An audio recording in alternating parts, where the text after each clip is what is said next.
అందరికీ నమస్కారం. రాష్ట్ర ప్రజలకి, శ్రేయభిలాషులు ప్రతి ఒక్కరికి గుడివాడ ఎమ్మెల్యే కొడాలి నాని ఇప్పుడు ఎవరు పారిపోతున్నాడో ఒక్కసారి చెప్పండి. మిమ్మల్ని ప్రజలు నమ్మించి 151 సీట్లు ఇస్తే మంచిగా పరిపాలించండి. కక్ష సాధింపు లాంటిగా ఒక రాజకీయంగా కక్ష సాధింపు చర్యలు తీసుకుంటూ ఒక కక్ష సాధింపు కోసం రాజకీయాలు చేసుకుంటూ ఈ 5 సంవత్సరాలు కాలం గడిపారు. మీలాంటి వాళ్ళు మన రాష్ట్రానికి, ఏపీకి అవసరమా? మరి మీరు ప్రజలకు మంచిగా పాలించకపోయినా పర్వాలేదు, కానీ ఒక కనీసం మర్యాదపూర్వకంగాను మాట్లాడటం కూడా రాకపోతే ఎలా? ఏదైనా ఒక మాట మాట్లాడంటే మంచిగా మాట్లాడు, మంచిగా చెయ్యి.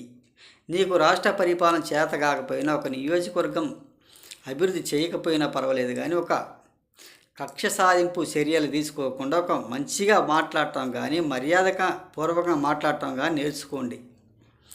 అంతేగాని మీరు రాజకీయాలకు వచ్చుకొని ఒక కక్ష సాధింపు కోసం చేసుకుంటూ ఒక మర్యాద అనేది లేకుండా చేయటం ఇది సరైనది కూడా కాదు. ఒక్కసారి ఆలోచించుకోండి. ఇది తగునా? మీరు చేసే రాజకీయాలు, మీరు చేసే నాటకాలు, మీరు చేసే వేషాలు, ఇది ఎంతవరకు సాధ్యం, ఎలా సాధ్యం అవుతుందో ఒకసారి చూడండి.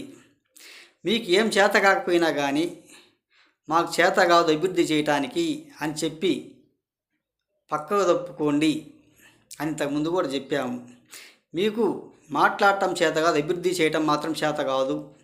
కనీసం మర్యాదపూర్వకంగా మాట్లాడేది ఎలా మాట్లాడాలి, ఏ విధంగా మాట్లాడేది అనేది కొంచెం నేర్చుకోండి. రాష్ట్ర ప్రజలు కూడా గమనించారు.